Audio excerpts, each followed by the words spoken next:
power, I stack it just like a tower. Wet them up like a shower, like courage, that boy a coward. It's quiet in this room, smoking gas, it gon' make it louder. Stick in my shit be sour, leave him stuck for an hour. Ayy, booted off this perk like I'm addicted to the medical. Call me money bag, bitch, I'm an ape and I go federal. Counting all these commas, I don't really fuck with decimals. Baby hit me up, she tryna pull up big and sexual. Ayy, cause I got all these fucking bands. What's up, ugly ass niggas? It's your boy, Huncho TJ, back with another banging every time I step in the motherfucking camera. Big motherfucking banger, but hey, man. Y'all see how we come today, fool. Y'all see that title? I know y'all do. The creepiest interviews ever conducted. I ain't gonna lie. If I was in the situation of being the one just doing the interview, a nigga would be scared as hell or confused as hell. Like, what the fuck is this nigga talking? Like, yeah, I couldn't do it. But I don't know. I just couldn't do it, man. I just couldn't do it. Hey, cuz, just like, comment, subscribe, hit that post nigga bell so you won't miss an upload, bro. Cause you know, I'm just grinding for y'all. You know, I'm just doing all this for y'all. You did, but I don't think I'll be able to. I don't know. I don't think I'll be able to see through one of them. I'm like, hey, yo, hold up, man, cut the cameras, dude. I gotta go, I gotta roll, but hey, cuz, here goes the video, food, like, right about now. Interviews are an age-old way of entering the minds of criminals. Whether it be through interrogations, interviews with the media, or conversations with specialists, there have been several different clips that have spread of terrible people giving interesting and thought-provoking interviews. Okay. So that's what we're going to be having a look at today. So here are the creepiest interviews ever conducted. Ever? Number 1.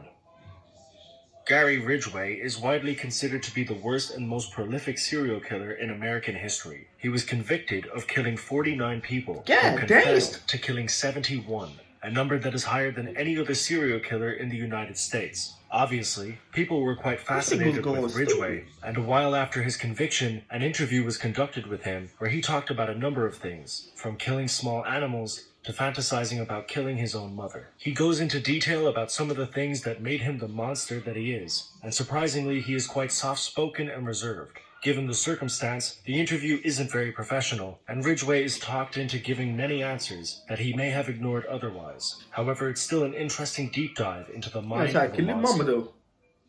Living things? Living things, killing animals. Okay. Killing animals. I stabbed a kid one time. Boy was playing, I stabbed him in the side. And I didn't kill him. But I took my aggression on. I couldn't take it on my mom. I had to take it on my animals and how many animals kids. Did you kill? Oh, I killed a lot of birds. One cat, suffocated it in a... Okay. Walk me through what you were going to do with the knife in your head to your mother. Cut her throat. Number 2. Arthur Shawcross was an American serial killer who had a very bizarre story that is commonly used as an example of the flawed justice system in the United States. He was initially charged with a 5-year sentence after committing a number of crimes like arson and burglary, but he was released 22 months into the sentence after he rescued a guard from a prison riot. However, his crimes didn't stop after his release. In 1972, he murdered a 10-year-old boy and an 8-year-old girl. But surprisingly, he only served 14 years in jail for his crimes. He was released in 1987 after inexperienced prison staff stated that he was not dangerous. Less than a year later, Shawcross began killing his second series of victims. This time, he murdered 12 people in less than 2 years. He was eventually caught in January 1990. And while he was in prison, he gave a chilling interview where he talked about being evil, his victims, and more. He describes a specific woman he killed, 59-year-old Dorothy Keeler, who Shawcross had paid to clean his house. It's chilling to watch him callously describe killing Dorothy, and it gives us a glimpse into his demented mind. She used to live in my house, or my apartment, for a while. This nigga woke up and chose violence. Until she started stealing stuff out of the house. I asked her, why are you stealing? And she said, I needed money. And I said, you have a bank account. I was paying her $4.25 an hour just to clean the apartment. So she was thieving from you? She was taken from me and my wife Rose. Stop blinking, warrant nigga. killing her? Shit. Huh? Does that warrant killing her? Well, to me it did. She was found with her head removed. That's right. This nigga took her head off. How did that happen? He just pick it up and move it. Okay then, Mr. Man. What, you just pulled the head off? Yeah, it was already on. Number 3.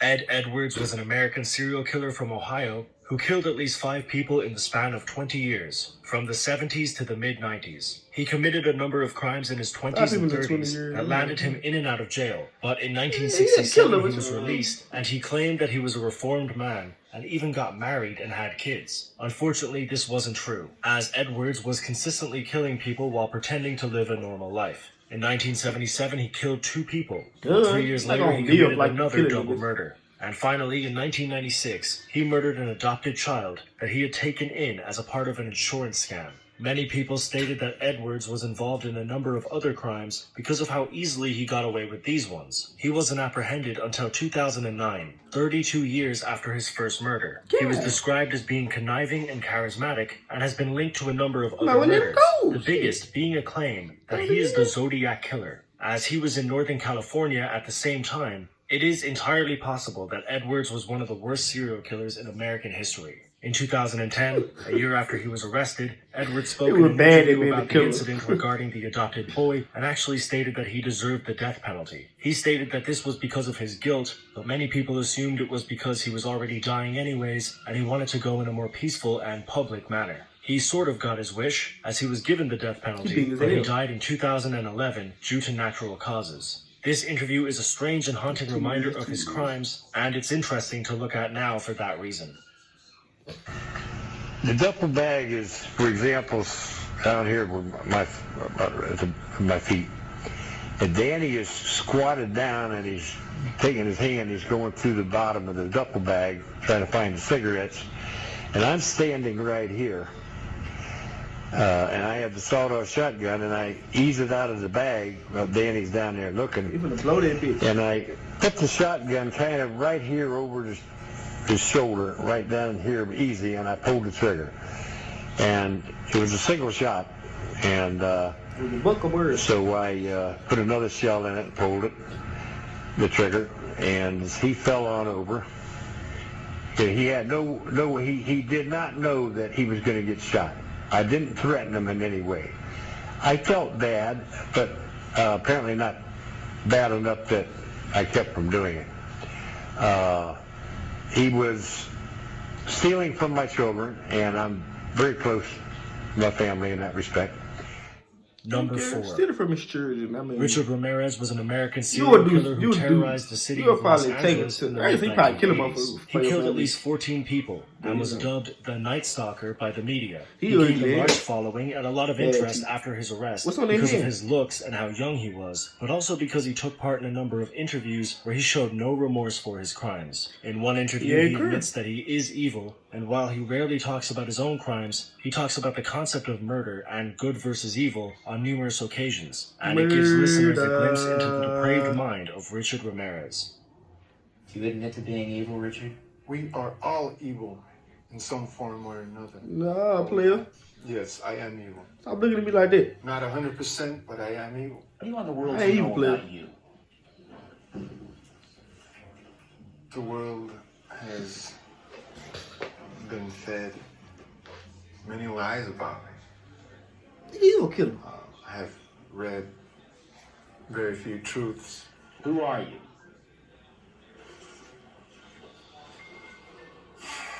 It's his name, nigga. Answer the question, Just a guy. Just a guy. Number 5.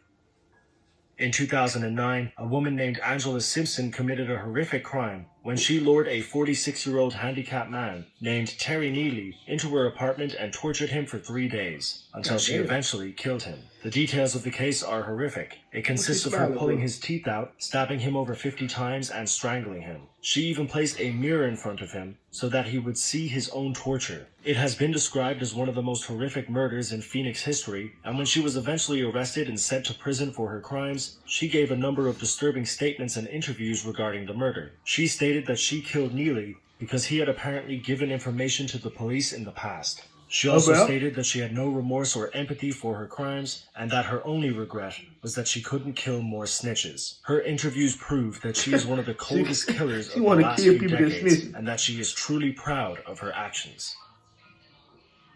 Angela, I've seen previous interviews and with the police, and one of our colleagues talked to you once upon a time. You're very upfront. Pretty much. About talking. She look crazy about as this hell. killing. Right. You murdered this man. Yes. More different. Tortured him. Of course. There is no ambiguity, and there is nothing you want to. What the fuck is an ambiguity? Whatever we just tried to say. Yeah, in court today, you said you're not here to pretend to be remorseful. Of course not. Why would I do that? Are you remorseful? Not at all. Why? Why would I be? Well, why did this man deserve to die? You claimed he was a snitch. Well, what proof do you have of that? He told me he was a snitch. Told you. On many occasions. But that really doesn't matter. Why did you guys want to kill me? Phoenix wanted to kill me. What's the difference? Everybody has a reason to kill. How do you feel about You're crazy. You're crazy. You know, I got a lot of family in prison, and I'm okay with that. You I'm okay? okay with that. I got many sisters in prison. I can't wait to see them. Family It's really reunion. not that much of a punishment to be sentenced to spend my life with my family. I mean, but again, your candor. I've interviewed people who have committed murders before, and usually they sort of prevaricate or they this or that. You're about as direct as it her hair so damn long. Why is that? It's only fair. I expect you to be the same way. Okay. Do you think that it was fair today? It was justice in that courtroom? Honest answer. No, I don't. Why? I should have gotten the death penalty. Did you want the death penalty? No, I prefer to spend my life with my sisters, but yeah, I do believe that would have been justice. And that is it for this video. Thank you for watching. If you found this interesting or informative, don't forget to hit that like button. Yo, this right here, this nigga said she deserved the death penalty. Just imagine you killing somebody and saying you should be killed. You said be in jail for a minute and die. Just out of here. Obliterated. Fucking dead. Fucking deceased. What's some more words? Fucking out of here. Gone. Yeah, good. I was looking for some more, intriguing, like, weird ass shit, you feel me? But I ain't really. But, whatever I say. I mean, it was odd, it's oddball as hell, but I was expecting some super weird stuff, but I ain't. But hey, cuz, just like comment, subscribe, hit that publication bell so you won't miss not a single upload. But hey, dude, I ain't got much to say, but them niggas is weird, bro. Niggas is weird. That's all I gotta say. You know?